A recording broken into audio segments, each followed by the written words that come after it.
हाथरस की बेटी मनीषा के गुनहगारों को फांसी देने की मांग को लेकर संगठनों द्वारा कैंडल मार्च निकाला गया।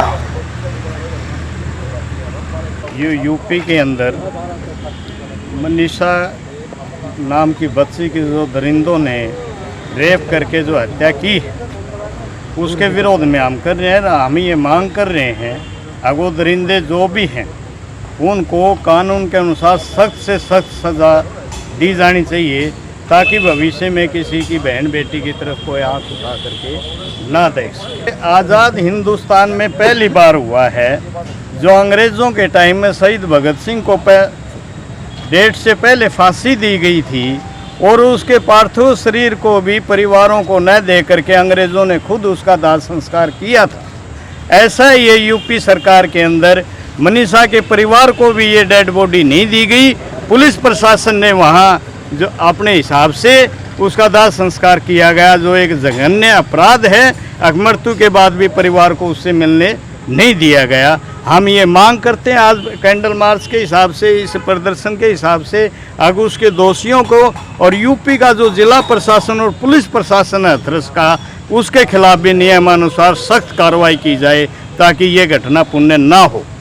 चलचित्र मीडिया के द्वारा हमें मालूम हुआ है कि यूपी के अंदर ही बलरामपुर, आजमगढ़ और बुलंदशहर में भी कल ये घटनाएं हुई हैं, और जिसमें वो एक बच्ची कॉलेज में एडमिशन लेने के लिए जा रही थी, उसको उठा करके रेप कर दिया और उसका भी मर्डर कर दिया जाता है और रात को ही उसका दाह संस्कार कर दिया जाता है। हम योगी साहब से ये भी पूछना चाहते हैं, दिन छिपने के बाद ये दाह संस्कार की प्रथा कहाँ से आ गई हिंदू धर्म के अंदर? उत्तर प्रदेश के अंदर जंगल राज स्थापित हो चुका है, और यदि ऐसा ही रामराज है तो हमें इस रामराज की जरूरत नहीं है। हमें नहीं चाहिए ऐसा रामराज। हम ये चाहते हैं कि नैतिकता के आधार पर उत्तर प्रदेश के मुख्यमंत्री सीएम योगी आदित्यनाथ जी को इस्तीफा देकर मंदिरों में घंटा बजाना चाहिए। वो मुख्यमंत्री कुर्सी पर बैठने के लायक नहीं है। जो बहन मनीषा के साथ जो बिल्कुल घिनौना कार्य हुआ है, और बुरा अनुमानी की भी डेड बॉडी उनके घर वालों को सौंपी गई थी, क्या उससे भी बड़ी आतंकवादी थी क्या हमारी बहन? इसके साथ बहुत बुरा हुआ है, और हमारी तो यही मांग है कि इन चारों को, जो भी ये दरिंदे हैं, उनको फांसी की सज़ा दी जाए। मनीषा को रात को 2:30 बजे दाग दिया, वो भी मिट्टी तेल या पेट्रोल छिड़क करके उसको आग लगाई गई। ये तो एक घिनौना काम है। ना ही तो ये हिंदू धर्म के अंदर आता है, ना ही ईसाई धर्म में आता है, और ना ही मुस्लिम धर्म में आता है। रात को 2:30 बजे किसी को दाग नहीं दिया जाता, किसी को मिट्टी नहीं दी जाती। ये सरासर तथ्यों को छुपाने के लिए मेरा तो ये मानना है कि कहीं ना कहीं मनीषा के शरीर के साथ डॉक्टरों ने भी कोई ना कोई गलत काम किया है, जिससे उसके शरीर को शायद निकाल लिया गया हो। जैसे शरीर को निकालने से अगर रीडॉक्टरी की जाए दोबारा से, वो ना हो सके। जानने में दिन में दाग इसलिए नहीं दिया गया क्योंकि अगर दिन में दाग देते तो लोगों को हजम नहीं होती ये दाग देने वाली बात। वो जरूर दोबारा डॉक्टरी, पैनल से डॉक्टरी, अच्छी तरह से डॉक्टरी हो, उसकी शरीर की पूरी जांच हो। इस तरह से उसके शरीर को वो चेक ना कर ले उसके परिवार वाले लोग, महिलाओं से चेक ना करवा दे उसके परिवार वाले लोग, इसीलिए उसको रात को दाग दिया गया। जो पुलिस वाले भी इसमें, चाहे वो वहाँ का डीएम है, चाहे वो वहाँ का एसपी है, चाहे वहाँ की पुलिस है, जो भी इस काम में संलग्नित है, हम चाहते हैं उन सभी पे SC/ST एक्ट लगे, और जो धाराएं बनती हैं वो सभी धाराएं लगाए और उन्हें तुरंत बर्खास्त किया जाए, और योगी सरकार को भी बर्खास्त किया जाए, क्योंकि पुलिस कहीं ना कहीं योगी के नेतृत्व में काम कर रही है। और जहां जातिवाद का भेदभाव बोलबाला बना रहा है, बार बार यूपी के अंदर ये इस तरह की घटनाएं होती हैं, उन घटनाओं से हम आहत हैं, उन घटनाओं से दलित समाज परेशान है, उन घटनाओं से आम लोग परेशान हैं। पता नहीं कितनी अनगिनत हमारी बहन बेटियों के साथ जो बलात्कार हुए हैं, उन सभी बहनों के लिए हम आज ये जो बलात्कार की घटनाएं हो रही है बहुत ही निंदनीय है, बहुत ही कष्टपूर्वक है।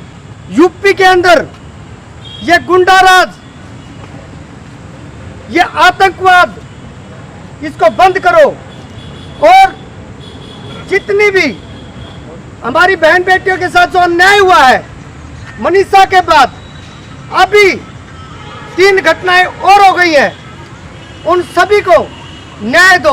ये 14 सितंबर की घटना है और 14 को ही मनीषा को एफआईआर के लिए थाने में ले जाया जाता है।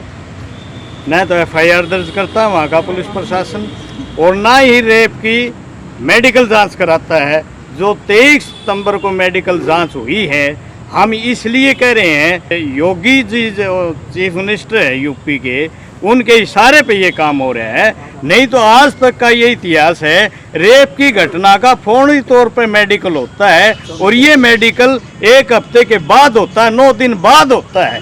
और जब वहाँ का आईजी ये बयान देता है अगर रेप तो होया ही नहीं, उसकी एफआईआर दर्ज हुई ही नहीं, तो ये जो पुलिस प्रशासन है, जिला प्रशासन है, ये सब योगी के इशारे पे काम कर रहे हैं। हम इसलिए योगी सरकार की राष्ट्रपति से आज भिवानी के जन संगठनों ने मांग की है कि इसको बर्खास्त करके वहाँ राष्ट्रपति शासन लागू किया जाए, निष्पक्ष इंक्वायरी करा के ये जो 4 बेटियों के साथ रेप हुआ है, इनकी शहादतें हुई हैं, तो भविष्य में दरिंदों की और किसी की बहन बेटी के ऊपर हाथ डालने की हिम्मत ना करो, हम ये कहना चाहते हैं। दूसरा हम ये भी कहना चाहते हैं यहाँ अगर सरकार के द्वारा ये इसको एक पक्ष में जो जघन्य अपराध है उसको जातीय आधार पे जो बांटने की कोशिश की जा रही है, हम ये कहते हैं पूरे हिंदुस्तान की बहन बेटी हमारी बहन बेटी हैं, चाहे वो किसी भी समुदाय से संबंध रखती हो, कहीं भी रखती हो।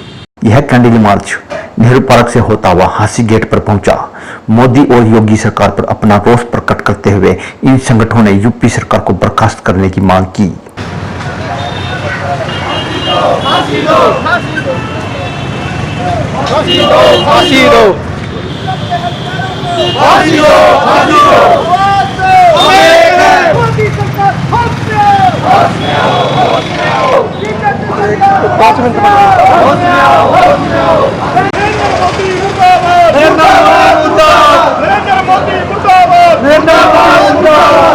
फांसी दो, फांसी दो, फांसी दो, फांसी दो। मोदी सरकार का बर्खास्त करो। यूपी पुलिस प्रशासन मुर्दाबाद, मुर्दाबाद, मुर्दाबाद। नरेंद्र मोदी मुर्दाबाद, मुर्दाबाद, मुर्दाबाद। यूपी पुलिस प्रशासन मुर्दाबाद, मुर्दाबाद, मुर्दाबाद। यूपी पुलिस प्रशासन मुर्दाबाद, मुर्दाबाद, मुर्दाबाद। मनीषा के हत्यारों को फांसी दो, फांसी दो। योगी सरकार मुर्दाबाद, मुर्दाबाद, मुर्दाबाद। योगी सरकार मुर्दाबाद, मुर्दाबाद, मुर्दाबाद। नरेंद्र मोदी मुर्दाबाद, मुर्दाबाद, मुर्दाबाद। नरेंद्र मोदी मुर्दाबाद, मुर्दाबाद, मुर्दाबाद। मनीषा के हत्यारों को फांसी दो, फांसी दो। मनीषा के हत्यारों को फांसी दो, फांसी दो। पुलिस प्रशासन मुर्दाबाद, मुर्दाबाद, मुर्दाबाद। पुलिस प्रशासन मुर्दाबाद, मुर्दाबाद, मुर्दाबाद। मनीषा के हत्यारों को फांसी दो, फांसी दो।